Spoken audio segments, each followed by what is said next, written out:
All right, what's up out there in YouTube, Facebook, and Instagram land? It's your boy Rome. It's a beautiful day in the city of Houston. Yes, I'm at home, but I'm staying productive. So today we're going to be unboxing a little bit of gear that I think is going to be very, very productive for my workflow going forward. If you guys have been following me on YouTube, Facebook, Instagram, you know that I'm a Sony shooter and I use gimbals on occasion. A lot of times my cameras are going to be on sticks, but it just depends on what I'm shooting. If I'm doing a video production, then, obviously we're going to be on sticks for the majority of the time, as well as for some moving tracking shots, I'll use a gimbal like this Zhiyun Crane 3 here, or I'll be doing it handheld. But one of the biggest problems that I've encountered, and if you watch my last couple of videos, you saw that I purchased the Andy Cine 5.5 inch, and then I looked at the 7-inch monitor. Guys, I'm sure those are great monitors. There's no doubt about that. Those are great monitors for what most people are going to use them for. Excuse me. In my situation, I'm looking at the future. So when I buy gear, if I buy a lens or if I buy a cage or a gimbal or audio equipment or a microphone, I'm looking at how long is this going to last? I mean, there's no guarantee, but you want to get the most out of your equipment because it's an investment. It's an investment for your business. So with that said, the problem that I ran into was that I felt like for the dollars, I wasn't getting the quality that I expected. Now, I may be spoiled, but as a professional, you want professional equipment. You want something that can take, I'm not gonna say it has to be super rugged, but you want something that can last, okay? And that also offers all of the features that you're looking for. And for those two monitors, they did have a lot of features. They had false color, they had waveforms and all that other cool stuff, but that's about it. The screen was very plasticky. The housing was very plasticky, and I'm using that term loosely, but it just had that feel that it wasn't going to be able to take the type of workflow that I put, a lot of my equipment through. So I didn't want to take that chance, for that investment. I felt like I'd be better off making a little bit more of an investment and being able to get more out of it. So really quick, for you guys who may not be familiar with it, this is a viewfinder that normally would attach to one of my cameras, and it would give me the ability to see the screen. This little tab here flips up whenever I can get it to flip up. There we go. So you'd be able to see the screen and you'd be able to use this viewfinder, but it's a very awkward thing to use because you're always behind the camera. You're looking through it, through this viewfinder to, check focus and things like that. And then that's just a reference point. But once you acquire your focus and you hit record, this is going to be very difficult to maintain and monitor what's going on. So in the old days, this may have been a really good solution, but moving forward, I just can't see it. There's just too much going on and too many moving parts that you want to be able to utilize and get the best result from. So this, I'm going to keep it. I don't throw equipment away. Maybe I'll gift this to someone. If someone thinks they can benefit from this, leave me some comments down below. Hey, you never know. I may give this thing away to you and you can attach it to your camera and get some good use out of it. Hey, who knows? Okay, so today or this week, actually, I purchased this item earlier in the week. And I've been waiting for all the other components to come in. Some I was able to go over to Best Buy and pick up. Others I ordered on Amazon. So let's just get right to it. This is the Ninja V, which is the Ninja 5, but a lot of people like to call it the Ninja V. So to stay consistent with what I'm seeing on YouTube, I'm gonna do the same thing. We'll call it the Ninja V. And basically what this is a 5-inch 4K up to 60 frames per second HD monitor and recorder. So the difference between the previous two monitors is that this is also a recorder. That means I can get the full signal from the sensor of the camera Not the compressed version that you normally get when you record to an SD card, but the full readout from the sensor into this recorder and get a much better quality image. Now, I'm shooting Sony, so these cameras are 8-bit. They're not going to give you the 10-bit, the true 422, but it gets you close enough. It's going to give you something better than what you would get just recording into the camera itself. And the other advantage is that you will have the ability to exceed the 30 minutes limit that most Sony cameras have. Now, I'm not talking about the newer ones that have just come out here recently that no longer have that limit. I'm talking about if you're using an A7 III, A7R III, or any of those models going backwards, they have a 30-minute limit. So this is another way to avoid that limit. But let's take a look at what comes in the box. I've never really been a big fan of unboxings, but you know, hey guys, people seem to like that stuff. Let's see. Let's do this the easy way. And it never seems to be an easy way. All right. All right, guys. So here's the box. And as you can see, I like these boxes. Always been a fan of the ones with the little magnets. That's pretty cool. So if you watched any of these videos before, it's basically the same thing. So it comes with the instruction guide, as well as some other little card. Welcome to the Atomos family. Hey, that's kind of cool. All right, cool. Here is your monitor. It is all metal, at least the metal frame. It feels really good in the hand, ladies. So you know what I'm talking about. So I'm going to put that off to the side. And I was thinking, this foam cutout, this would be perfect to put inside of one of the old Godox cases that I never use for some Godox lights that I have. I could just use that to transport this if need be. So off to the side, see what else comes with it. So here's your power supply. And these will come without the plug for your specific country. And you get them separately. So then you would choose whichever plug works for your specific country. If you're in the US, you know which one that is. So that's the one you would choose, and you just slot that in like so, and you're good to go. Now, one thing that I do like about this plug is a lot like the Rode CasterPro's power plug. It screws in. So that means once you attach it, and then you can tighten it down with this little wrenching system, which ensures that it's most likely not going to come out. That is a win for me. So these, I'm going to put these back in a bag.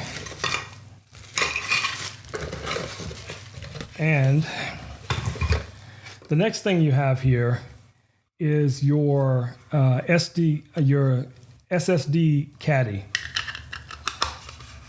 Why do these always look so scuffed up? Almost like they've been used, but I doubt that's the case. But anyway, here's your SSD caddy. Your SSD caddy. Now these are plastic. You can purchase these in a pack online. I've seen them for like 3 or 4 of them for like 40 or 50 bucks. But your SSD goes inside of this. This is how you actually record your media into the Ninja V. What else do we have? Now this is kind of like a dummy battery. And what this allows you to do is plug it into main. So you could plug it into a wall by just using this. And it would just mount in here. And then this just goes in like this. And then you would take this plug, you'd insert it here, and then tighten that down. And now you're good to go. And then just with a press of a button, the whole thing comes out and you're good. Now, if you're making a purchase of this item, there are a number of other things, just to be clear. There's nothing else in the box.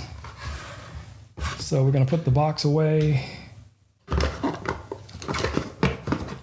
as well as the power cord, because we don't need that. So there were a number of other items that I had to purchase in order to make this work. So if you're interested in this monitor / recorder, these items you're going to need. They are a must-have. So let's break it down. One of the first items you're going to need is going to be an SSD. Because of the availabilities that they had at Best Buy, I found this one for a really good price. It's a 500 gigabyte SSD. And, for what I'm shooting, rarely do I believe that I'm going to exceed 500 gigs. But if it did happen, it's not really a big deal to purchase, quite a few of these because they're very inexpensive in comparison to some of the other recording medias that are out there. And you can find these literally almost anywhere. You can get them at Best Buy, Amazon. You can find them most likely on, you probably could even find these at Walmart if and depending on what your stores have to offer. But they're very simple little SSD drives. And I know a lot of you guys have already seen these before, but they, for the most part, get the job done. So let's remove this little tab.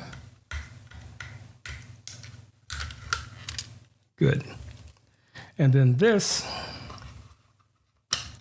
literally just fits in here like so. And then you would screw this in. But for now, we're just going to place it in just so you guys can see exactly what I'm talking about. So that just fits in. Am I doing it backwards? Nope. All right, let's try that again. This is the side that it goes in. And then,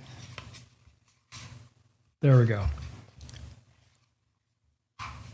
So once this is secured in and you tighten it down, because it comes with little batteries, which I don't really know where the screws are, but I'll look for those in a second. But I don't really need them right at the moment. So there we go.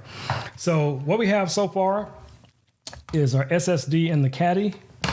The next thing you're going to need, put a couple things to the side, is you're going to need a full HDMI to micro for many of the Sony cameras, Nikon cameras, ton of the cameras out there. They're all going to utilize the same one.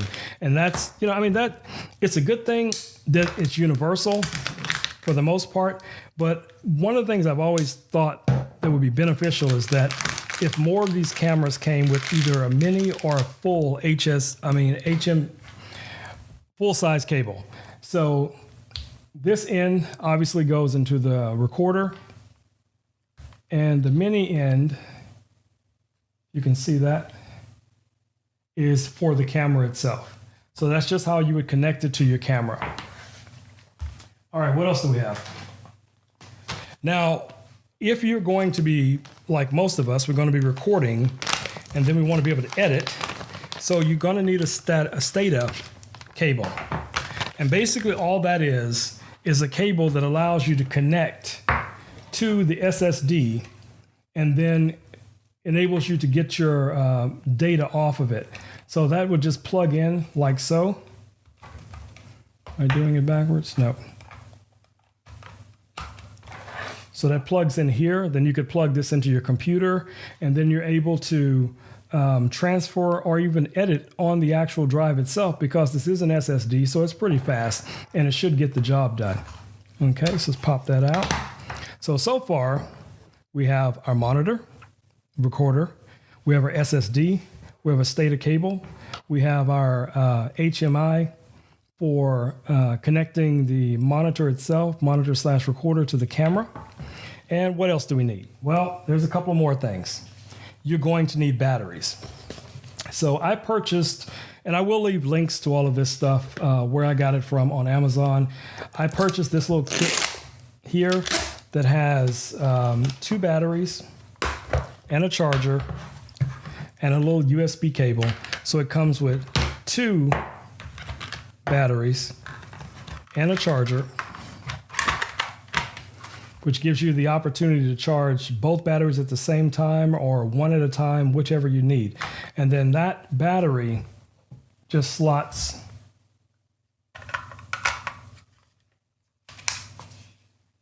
right here in the back. And with that alone, we should be able to power this on. But we'll get to that in a second. So that's the next item that you need in your chain of items that you need to make this thing work. Then maybe the final item that you're going to need is a way to mount it onto your camera. And what I have here is this is from Andy Cine. It is the blogger mount, which allows you to mount a monitor or a recorder onto a camera. I'm not a big fan of mounting anything on the hot shoe of my camera. And I think the reason why that is, a long time ago when I was a Nikon shooter, I ran into some problems where from using some of the old Nikon flashes, the port itself got damaged and it's very, very expensive to repair it. So I've never been a fan of putting anything else on there. So at this point, I would attach everything to a cage. That's always going to be the way I work. I'm going to attach the monitor to the cage. I'm going to attach microphones, anything like that, to some type of caging system to prevent any damage to the camera. Okay, so what's in this box? So first thing you get is this little, I guess this is for maybe SD cards or something. It doesn't really have any markings on it, but I saw that everyone has unboxed this. Has the same question as what this is for, and nobody seems to know, but we'll just put it to the side. It comes with a little all-in-one tool. It's just a little ring that has like different little screwdriver or hex type of tool. It's a tool, basically it is. So you could just put this on your belt, on your keychain or something like that. And then, because that's a little loop here for your keychain, you can connect it via that. And then it has there's one for like a little screwdriver, and you can fit that in. And I guess you could screw something by hand, but to me that would be very, very awkward to go through all that just to put this together. But when you need a tool and you have nothing else, hey, you got to work with what you got, right? So, okay. So here's the main item, which is this Andy Cine blogger camera mount. And what this allows you to do is to connect your monitor, say here,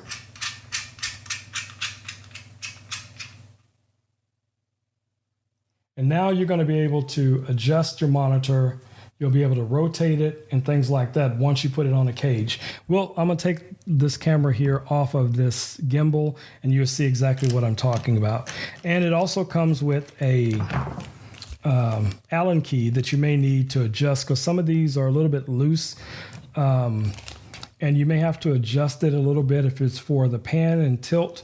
On the tilt, there's a little screw here in the back, and that's going to be for your pan. And for tilt, it's going to be the ones that are here on the side. So you may have to adjust these or this one, depending on if this is too loose, or maybe say the monitor is a little bit heavy and you want to adjust that. That's how you would adjust those. Okay, so let's put that down. I'll worry about that. I'll leave that out. Everything else, put back in this little case. All right, guys, we're almost there. We're almost there. Okay, so let me unplug and release this.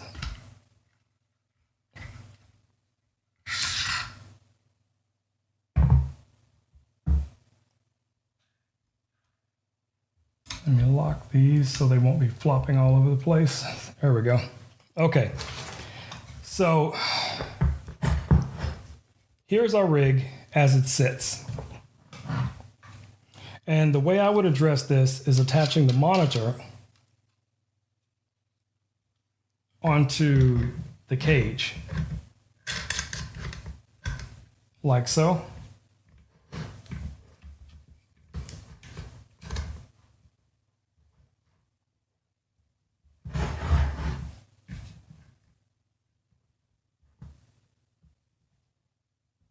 So the monitor would sit here, and as you see, it's kind of leaning to the side because it's a little side heavy.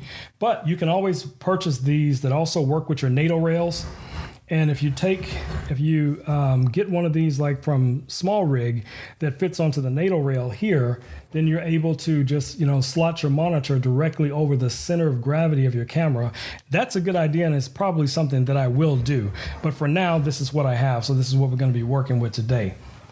And as far as your SSD, literally you just take that and that would just slot in here.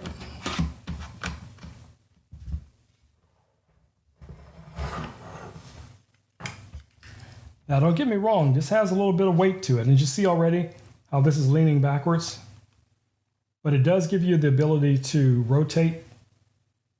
But what I'm going to do now is I'm going to go ahead and adjust that just so it won't annoy me. So what we want to do is tighten this so that it does not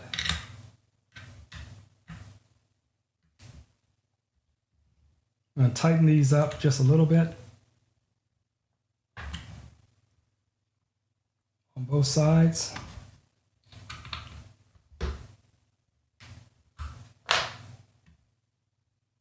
Now it'll still rotate, but it won't tilt so easily. So now when you place it where you want it, it should for the most part stay there, but you can still rotate back and forth, okay? So now let's connect our HDMI to the end and the mini. There we go. So now if we power this on, well, we may want to take this plastic off. So let's do that. Perfect. So let's power on our monitor. And when we switch the camera on,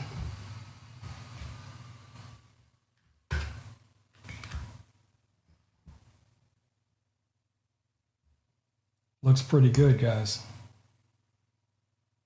And let me tell you, this screen in comparison is tremendously brighter than the screen that is on the camera itself. And you know, if you want to record, as an example, if you are an instructor and you're teaching, or you want people to be able to view exactly what it is that's showing up on your camera, a monitor recorder like this is going to be ideal because it's going to make it that much easier for you to be able to show what's on your screen and record it into the video itself. But like I said, guys, I wanted to do something really quick to show you guys exactly how I set this up, what came with it, what you're going to need to get this started. And this is pretty much it. This is everything that you're going to need. So you have your cable that you're going to need to connect your camera to your. You're going to need this cable to connect your camera to your monitor. You're going to need an SSD, which you probably have to format, but I'll have to look into that. If there's any problems with that, you know, with the Sonys, I will definitely look into it, and I will do another video explaining that. But I don't think that's going to be a problem. So one thing I really like about this cage is the fact that you can tighten down any of your cables to prevent them from moving at all. So you should not be able to pull that out. Now, one thing that I may invest in the future is a cage for the monitor itself. So that way, that also gives you other mounting points where you can other mount things, kind of like this cage. Small Rig makes one, Andy Cine makes one, and there's a few others that make this same cage. So I'm going to look into that and decide, you know, going forward, if I feel like that's something that I really need. It is going to add extra weight. But like I said, you know, coming from a Nikon world where I'm used to running around with a Nikon D850, a 70-200 with a flash on top of it many times for 6-7 hours a day, this is manageable. Now, this in some cases will work on a gimbal, but you're not going to have all the full features that you would have trying to fly a gimbal. So a monitor like this, you want to mount off axis of the gimbal, not on the camera itself or not on the cage.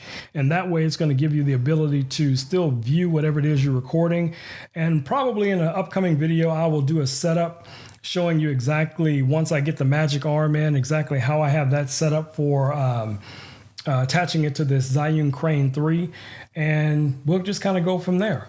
All right, guys, I don't want to keep you any longer because this video is already at 26 minutes, and that's a long time. Hopefully, I'll be able to edit this down somewhere and just stick to the important stuff.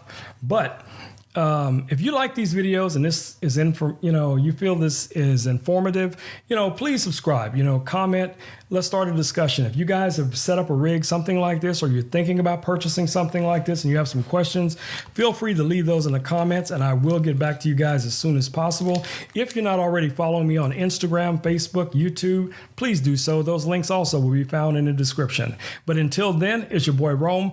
Peace, I'm out, and we're going to wrap this one up. I'll catch you guys in the next video.